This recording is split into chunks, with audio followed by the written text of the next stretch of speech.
The school of suffering trains for eternity. Usually we speak in another way about education.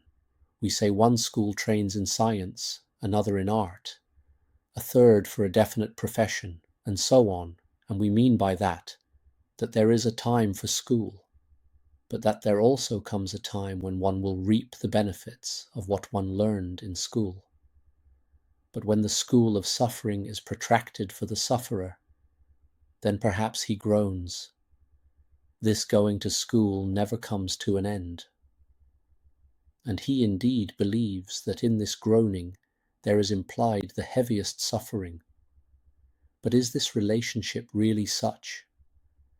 The well-informed indeed assume that the length of the period of growth stands in a definite relationship to the nobility of the creation. The lowest forms of animals are born in one moment and die almost in the same moment. The lower animals grow very rapidly. The human being grows the slowest of all created beings, and thereby he confirms the well-informed man in believing that man is the noblest creation. And we also speak in the same way about education. He who is merely destined to serve in a humble capacity goes to school only a short time. But the one who is destined for something higher must go to school for a long time. Consequently, the length of the educational period has a direct relationship to the significance of that which one is to become. If, therefore, the school of suffering lasts through an entire lifetime, then this simply proves that this school must train for the highest. Moreover, that it is the only one which does train for eternity, for no other time of schooling lasts so long. Certainly, if a temporal wisdom were to think that a man should spend his whole life in going to school, then the learner might rightly become impatient and say, "When am I going to get any good from what I have learned in this school?" Only eternity can justify to itself and to the learner the making of his whole life into a period of schooling. But if eternity is to keep the school, then it must also become the most distinguished school. But the most distinguished school is precisely the one which lasts longest.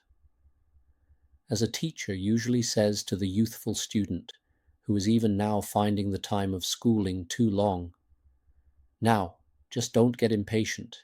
You have a long life before you." So eternity speaks with more reason and more reliability to the sufferer. Just wait. Do not become impatient. There is indeed plenty of time. There is, eternity. And when eternity speaks, then there is no deceit in its mouth, as in the well-meant speech of the teacher. For how can the teacher vouch for how long a time lies before the youth? But eternity must certainly know that it is. And if it is, then there is plenty of time. The longest schooling trains for the highest. The school which lasts as long as time can train only for eternity. The schooling for life shows its results in time, but the life school of suffering trains for eternity. It trains for eternity. It is also recognizable by the fact that, whereas one naturally becomes older while going to school, which is precisely as it should be, in the school of eternity one becomes younger, and this is precisely as it should be. The eternal life is rejuvenation.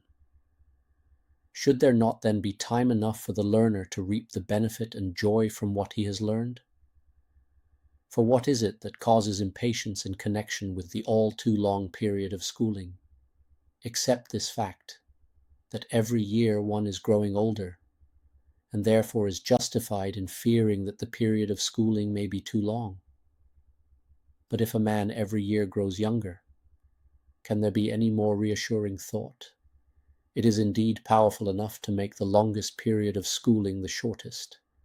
For if the shortest time of schooling has been only 1 year, the learner has, indeed, still become a year older. But if the longest period of schooling has been 70 years, and the learner has every year become younger, then this period of schooling is briefer than the briefest,